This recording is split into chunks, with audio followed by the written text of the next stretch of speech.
this is some interesting stuff. Unsportsmanlike, morning show here, ESPN Radio National. Evan Cohen had Ed Orgeron on the show today, and he answered some questions very truthfully about what's going on at LSU and potentially the future at LSU. And Evan Cohen didn't mince words. He asked Ed Orgeron, like, hey, would you consider returning as the head coach of LSU? I don't think you'll have to guess what Ed Orgeron had to say, but here it is. Do you want to be the next LSU head coach? Oh, I'd love to. You kidding me? Hey, I'm one phone call away. Hey, I just got to get in my truck. I'll be back. I could be there today. If someone specifically became the head coach, would you be willing to be his assistant? And that someone is someone you've been close with and worked with, Lane Kiffin. Would you ever go back to be an assistant? Yeah, I consider it. I love LSU. I still got my home in Baton Rouge. Yeah, I love when I coached with Coach Miles, being the defensive line coach. I love the Tigers, and I'm getting back to coaching. For sure, I consider it, no doubt. Look, it's interesting. Hey, if nothing less, I'll tell you this. From this seat where I do interview people time to time, it's a good question by Evan Cohen. And he got a real truthful answer from Ed Orgeron. Yeah, I'd be the head coach at LSU. Love LSU. Well, how about this? Because, you figure Ed Orgeron's probably not going to be the hire. That's just a guess from my part, thinking probably not going to be the hire. But it's not completely out of the realm of possibility that Lane Kiffin would take this job. Not completely out of the realm of possibility. And Ed Orgeron tried to hire Lane Kiffin in 2016 into 17. He tried to, but Kiffin was at Bama. He ended up getting the Florida Atlantic job and didn't come, and that's when LSU scrambled and ended up with Matt Canada.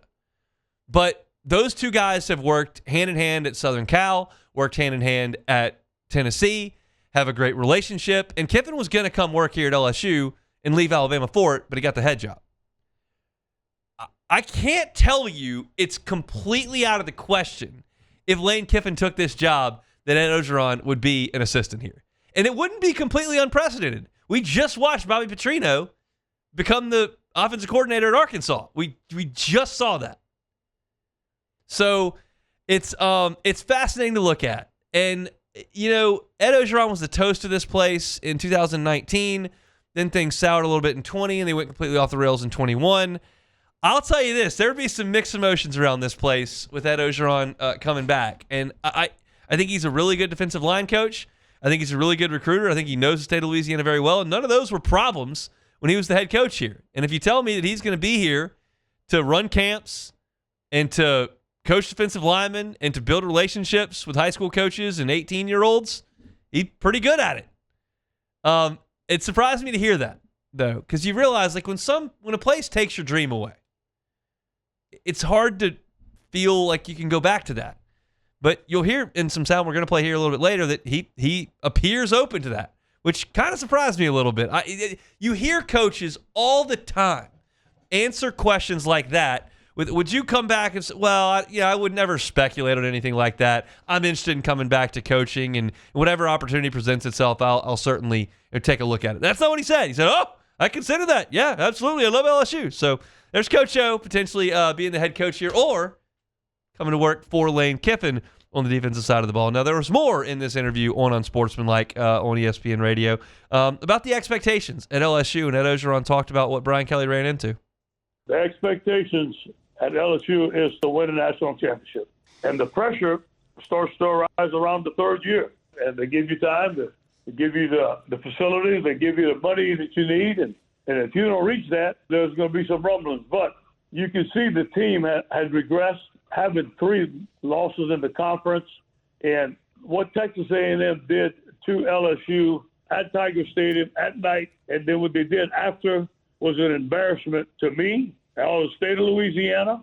I'm not blaming Brian Kelly. It just the whole thing has seemed to unravel and fall apart. So I think that's the reason. There's something to unpack there.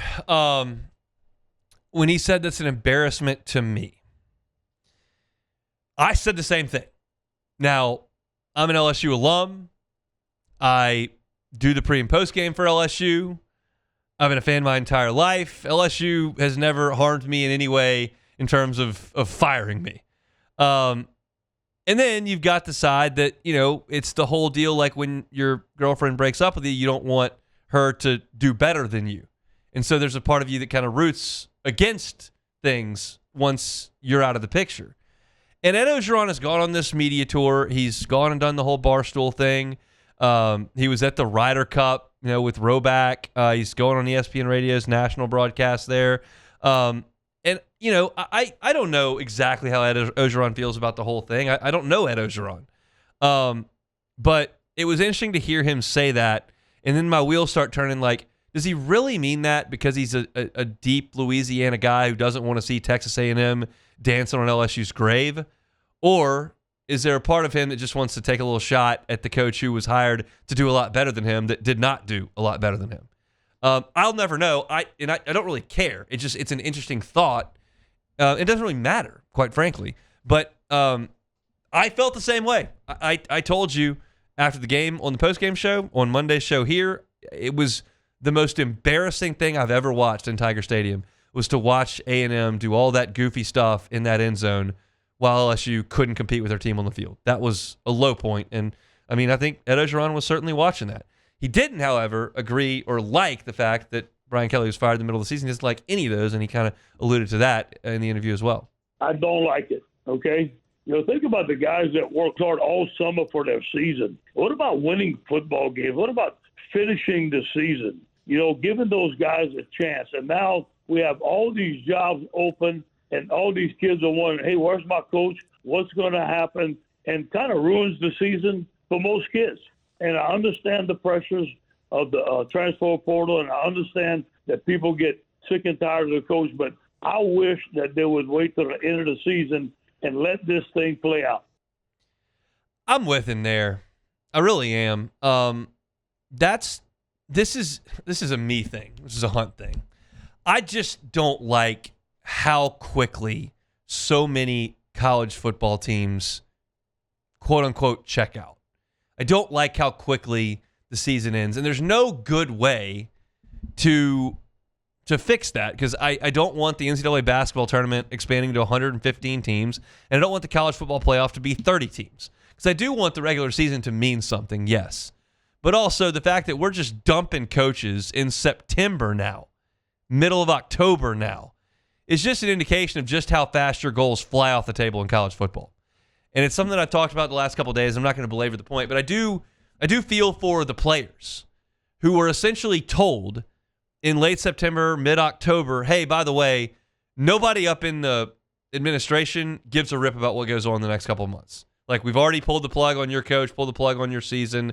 Like, we're on to the next.